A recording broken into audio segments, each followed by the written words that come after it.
يا مساء الفل عليكم. انا ساره ودي حلقه جديده من بودكاست محدش قال لنا كده. اوقات كتير قوي بندخل في علاقات وبنفضل نزق فيها علشان نمشي الدنيا، ومش بناخد منها غير الارهاق والمعافره وخلاص، وما بيبقاش في اي مقابل من اللي قدامنا، حتى لو بس يحسسنا ان احنا بنعمل حاجه ليها قيمه. علشان كده انا جايه اقول لكم على شويه حاجات يمكن تساعدكم تشوفوا اللي قدامكم صح، وتمسحوا مرايه الحب العاميه بقى بمنديل نضيف عشان نشوفوا الحقيقه. حلقتنا النهاردة اسمها علاقات خطرة. وأول خرافة معانا عشان نسخن الحلقة كده هي خرافة اللي عامل نفسه راجل. هتقولي لا مؤاخذة ايه الكلام المسخ ده؟ هقولك يعني هو ذكر فعلا زي ما موجود في البطاقة، عشان البطاقة ما بتكدبش، بس ما عندوش صفات الرجولة. يعني ايه؟ يعني ما عندوش مبادرة ولا عطاء، ما بيتقيش ربنا في اللي معاه، ما بيحافظ عليكي مثلا، ما بيغيرش، ما بيصرفش، ما بيدافعش عنك، بيحملك دور مش بتاعك، مش بيمسك زمام الامور كده.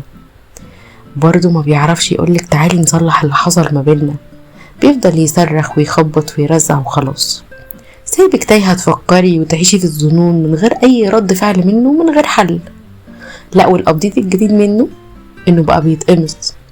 والله بقى بيتقمصوا، ناقص يحطوا مانيكير. وما أكثر الذكور اللي عمالين نشوفهم بيهدوا بيوتهم وبيقتلوا مراتاتهم وعيالهم، ومصايب كتير قوي ربنا يحفظنا منهم. تاني خرافة بقى أنا سميتها خرافة كبير القعدة. يعني إيه؟ يعني تبقى أنت على علاقة بحد عامل نفسه كبير وفاهم ودارس عنك، يعني كل ما تتكلم معاه تحس إن أنت متهاجم، على طول بتتكلم في غلط، نقول مش قصدنا، نقول هو كده وانت غلط. طب لو العلاقة دي لسه من بعيد فدي لازم تروح للباي باي، لكن لو حد قريب منك مش هينفع معاه سيبان وانت مغصوب عليه، فاحنا الأحسن نسيبه نهري مع نفسه. انت فعلا أهم من إثبات ان انت صح، وأهم من إثبات ان اللي قدامك غلط. تالت خرافة بقى هي خرافة الخوف عليك، الاهتمام الزايد عن اللزوم. بس في الحقيقة أنا عايزة أقولك إن العلاقة دي مش كده خالص. دي ما بتشافش غير إنها علاقة تشيك إن. يعني مثلا تلاقي الشخص اللي قدامك بيكلمك 4 مرات ورا بعض عشان بس يسألك فينك، مع مين، ليه، ازاي، راجع امتى، هتاكل ايه، هتطلب ايه، هتجيب ايه. طب ما نغير الكلام. انت قاعد علشان تبقى مثلا عايز تحسسه ان انت الدنيا واللي فيها، وان هو مثلا ما بيعرفش يعمل حاجة غير لما يقولك، ولا علشان كل ما تقعد في حتة تقول انا عارف عنه كل حاجة، ولا حد يجي يقول عنه حاجة تقوله ما انا عارف، ما هو قايل. مش عارف، مش حاسس ان دي علاقة تمام يعني. رابع خرافة بقى هي الشخص اللي بيفضل يقولك انا صريح وانا اللي في قلبي على لساني. اول لما تسمع الجملة دي اهرب، لازم تهرب.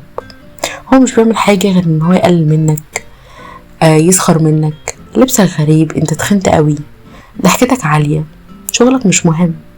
انا عايزة اعرف بس انت بتعمل ايه طول النهار، او اكشلي احنا نخصصها شوية، انا عايزة اعرف انت قاعدة بتعملي ايه في البيت طول النهار. فبجد حد زي ده لازم نبعده من حياتنا، او نحطه على جنب برضو لو مغصوبين عليه. ندخل من هنا ونخرج من هنا يا جماعة عشان نفسيتنا مش قادرة. خامس واخطر خرافة معانا هي ان انت تدخل في علاقة فاكر ان اللي قدامك ده هو الدنيا واللي فيها. بس بجد انا عايزة اقولك ان دي علاقة بتخليك تنسى نفسك، تنسى اهلك، تنسى صحابك، احلامك، طموحاتك، هواياتك. فجأة بتلاقي نفسك بقيت ولا حاجة، ولا ليك اي حد، لو الطرف اللي قدامك اللي انت اتعلقت بيه ده اتشغل عنك او حتى مشي وسابك. العلاقة دي بس مش بتبقى بين زوجين، لا دي ممكن تبقى بين صحاب، تبقى بين ام وبنتها، ايا كان.